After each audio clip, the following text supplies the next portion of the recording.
7:38, Nashville's Morning News on Super Talk 99.7 WTN. We want to get right to the Newsmaker Hotline. Congressman Tim Burchett is joining us. And Congressman, always great to have you on. And I thought this was interesting. A lot of things I want to talk to you about. Headline from The Hill. Tim Burchett says he is willing to break with tiny GOP majority if it's morally correct. Now, I thought it was interesting because you tweeted that article out and said you were surprised that, you know, voting for what is morally correct would make news, and you were surprised by that.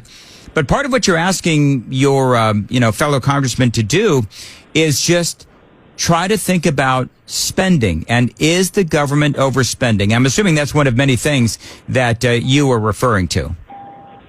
100%. You know, we'll take in $1, we'll spend $1.25. Every 100 days, we add another $1 trillion to our debt. And nobody has a plan, either party, to pay it back or pay it down or stop the crazy spending. Just this week, and I got grief for it, but I did not vote for a $300 million plan for something for our parks. Granted, our parks need it. We need preservation. I understand that. But we're $300 million. We're just borrowing. We have no plan to pay back. And this is our plan. And both parties do it. And they basically just dare you to vote against it. Now, I'll take that dare every time because I'm just over it. We're in a fiscal nightmare. Republicans are in charge now. Let's start acting like it. Well, here's my question, Congressman. Here's my question. So you have a very slim majority in the House of Representatives. And we have, a Senate controlled by the Republicans and a Republican president. So does that increase the pressure on you to try to get along with the majority, even though you have oftentimes you've gone against the grain of the Republican Party in the name of fiscal responsibility? Is there more pressure on you now than you felt in the previous term? Yeah, pretty much, because now, everybody's like, come on, Burchett, we're in charge. This is our time to shine. Well, it's our time to shine by quitting with all the crazy spending. And I was told the other day, I was on a podcast with Sean Ryan, and leadership came to see me. They sent their attack dog to come talk to me about it. and I said, to get ahead, you have to spend money. I mean, you have to raise money for the conference or the caucus, and you have to kiss a lot of butt. And I said, I'm not very good at either one of those. And so I'll never be a chairman. I'll never move up the chain. I'll never, and they said, man, you can't say that kind of stuff. I said, why? Because it's the truth? And he said, yeah, pretty much, Yeah. And he laughed. But that's where we're at as a party, as a country. Both parties do it.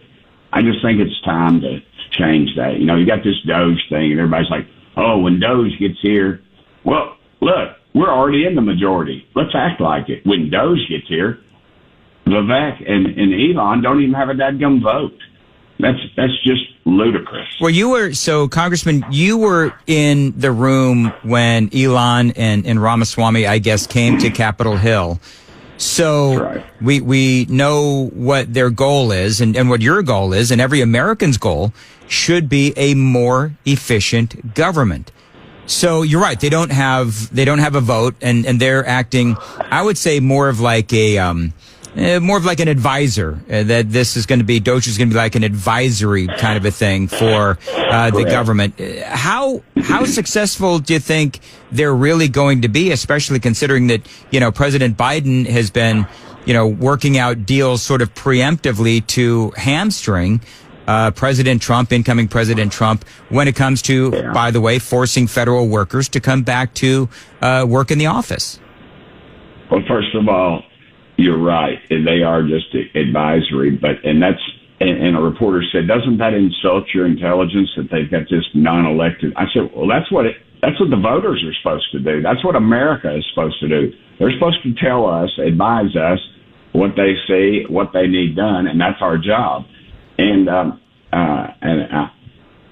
what they'll be advising the president on will be executive orders that Joe Biden and Obama and the rest of it and the Bushes put in, Clinton, that are still in effect that we don't need. And the only way you take an executive order out is by an executive order.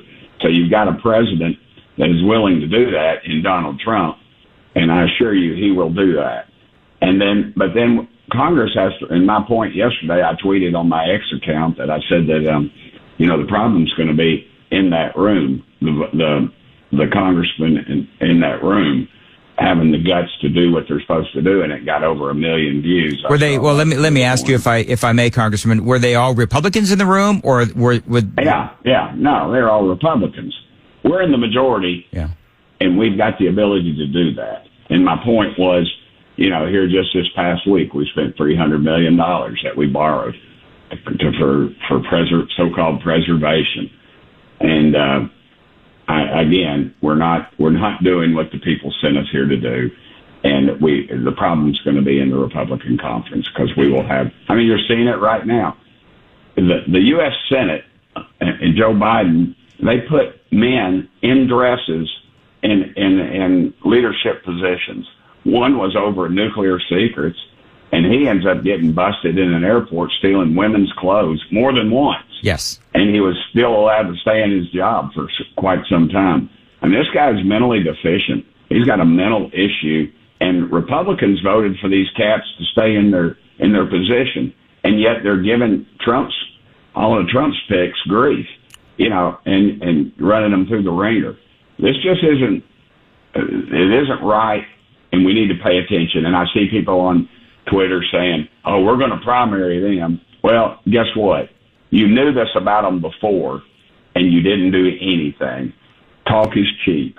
I'm sick of it. Let's do something about it. You were talking about, Congressman Burchett, the fact that, of course, we all know what is going on with President Trump's cabinet picks, Pete Hegseth, and others, and they're facing a hard road. I do find it interesting, and you intimated about the fact that you have a lot of people in the Senate, Republicans, who voted for Lloyd Austin, yet these same people are giving Pete Hegseth a hard time, Kash Patel as well, I will assume. So how do you feel the situation with Pete Hegseth is going? Do you think he's going to, I know that you're in the House and you don't have a vote, but I mean, how do you think this whole thing is going? I think it's tight.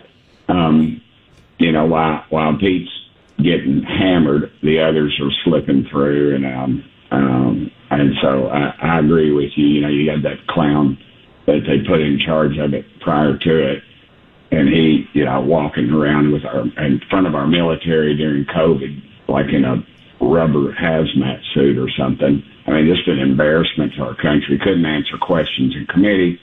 Just wasn't qualified for the position, and Republicans voted for this guy.